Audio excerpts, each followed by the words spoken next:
Oke, hari ini kita bakal ngomongin sesuatu yang keren banget. Sebuah institusi yang saking revolusionernya, saking modernnya, udah pantas banget disebut universitas. Padahal konsep universitas itu sendiri bahkan belum ada.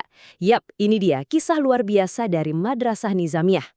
Coba deh bayangin. Gimana kalau saya bilang konsep kayak beasiswa penuh, asrama mahasiswa, sampai gelar akademik itu, semuanya udah ada 1000 tahun yang lalu. Ini bukan fiksi loh.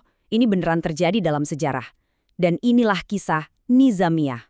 Lupakan dulu deh Oxford atau Bologna. Jauh sebelum universitas-universitas di Eropa itu muncul, di jantung peradaban Islam di Baghdad, udah ada satu institusi yang jadi cetak biru buat pendidikan tinggi. Fondasi yang dampaknya, percaya atau enggak, masih kita rasain sampai sekarang. Oke, sekarang kita bedah ya. Revolusi sebesar ini tuh nggak mungkin muncul tiba-tiba. Institusi ini lahir karena ada kebutuhan yang super mendesak dari sebuah dunia yang lagi diambang kekacauan dan butuh banget yang namanya keteraturan. Coba kita bayangin dulu panggung dunia di abad ke-11. Lagi panas-panasnya, ada dua kubu raksasa, dinasti Saljuk yang Sunni sama dinasti Fatimiyah yang Syiah lagi perang ideologi habis-habisan. Dan dampaknya ya kemana-mana, masyarakat jadi terpecah belah. Di saat yang sama, pendidikan itu barang mewah loh. Nggak ada standarnya, cuma buat orang-orang tertentu aja. Jadi singkatnya, dunia Islam waktu itu lagi krisis. Krisis identitas dan krisis kepemimpinan. Nah, di tengah kekacauan inilah muncul seorang negarawan dengan solusi yang super radikal. Sebuah rencana yang bakal mengubah segalanya. Yuk kita masuk ke bagian kedua, Rencana Agung Nizam al-Mulk. Nizam al-Mulk ini bukan sekedar perdana menteri biasa. Wah, dia ini arsitek peradaban, pemikir yang visinya jauh ke depan. Buat dia, pendidikan itu bukan cuma transfer ilmu, bukan. Pendidikan itu senjata, alat paling ampuh buat menciptakan stabilitas politik, menyatukan umat, dan mengamankan masa depan kekaisaran. Keren banget kan? Jadi, poin utamanya gini, Nizamiyah itu bukan sekolah biasa. Ini adalah proyek negara yang misinya ada 3. 1. Jadiin ideologi Sunni sebagai fondasi pemersatu. 2. Bangun benteng intelektual buat ngelawan propaganda dari rival mereka, si Fatimiyah. Dan yang ketiga, ini yang paling praktis. Nyetak mesin birokrasi, hakim, gubernur, dan pejabat elit yang kompeten dan pastinya loyal sama negara. Oke, kita udah tahu kenapanya. Sekarang pertanyaannya, emang apa sih yang bikin sekolah ini bener-bener revolusioner? Yuk kita intip dalamnya. Bagian ketiga, di dalam sekolah revolusioner.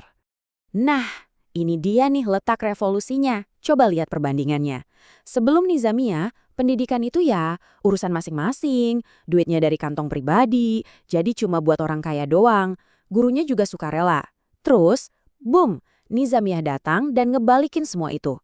Dananya dari negara, jadi siapapun yang pinter bisa masuk. Gratis. Gurunya profesional yang dibayar. Ini bukan sekedar perbaikan, ini beneran lompatan raksasa. Game changer banget buat dunia pendidikan. Coba lihat deh detail inovasinya. Kedengaran modern banget kan? Manajemennya terpusat, fasilitasnya lengkap, ada perpus dan asrama, beasiswanya penuh nutupin semua biaya hidup, kurikulumnya standar, profesornya digaji tetap, dan yang paling penting, sistem ijazah. Ini bukan sertifikat biasa, ini lisensi resmi buat ngajar. Yap, cikal bakal dari apa yang kita kenal sekarang sebagai gelar akademik. Dan soal kualitas, nggak perlu diragukan lagi. Nizamiyah ini bukan cuma sekolah bagus, tapi udah kayak magnet buat para intelektual paling top zaman itu. Kita ngomongin nama-nama legendaris kayak Imam Al-Juwaini.